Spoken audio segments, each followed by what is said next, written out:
You've co-sponsored a computer science education bill. What will it do? So that's Bill 1813. What that bill specifically does, it creates training programs so that our students get the training they need and the qualifications they need for getting those really good paying jobs in Western and in Eastern Washington. And so that'll also help bring some specific jobs to Everett and the local area in Snohomish County for some of those educators so that we can teach those kids.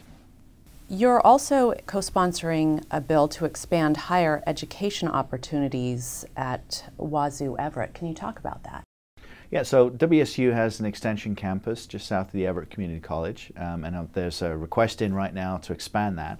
But in addition, I've co-sponsored a bill 1559 which will allow WSU to expand their offerings, particularly around medical and some of the forestry things they do, again, to create more jobs in our area and help our students to find those great paying jobs. Can you talk about local parks funding you're seeking? Yeah, so there's a project up on 20th in Lake Stevens called Cavallero Park that the City Council, the Snohomish Council has been working on hard for the last few years. And I've put a request in for the state to join that process and help out in a financial perspective. So we'll see where that goes. We've got to get through that process, and hopefully that will pan out and we'll see a great community park get built and some economic development happen as a result of that in Lake Stevens. At a work session of the House Transportation Committee this week, the possibility of a road usage charge was discussed. What's your take on that? Well, most of us have figured out by now, I think, that the gas tax is not a sustainable long-term way for paying for our roads. And as you may know, it's constitutionally protected, so that money has to go to our roads. The problem is, as our vehicles become more and more gas efficient, that revenue goes down for the state, and then we don't have as much money to fix those potholes.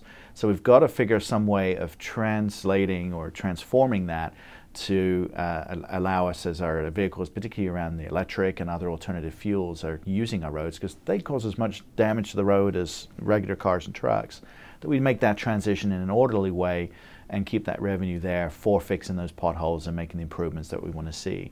So lots of different things have been suggested. One of the options is a road usage charge. There are some things I like around that and some things I don't like about that. And I want to hear from you about what you want to see. One of the proposals right now is an annual odometer reading.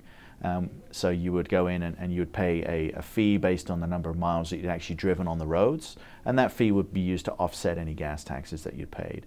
So trying to keep this as neutral as possible. So I'm kind of looking for some feedback from folks to see how they feel about it.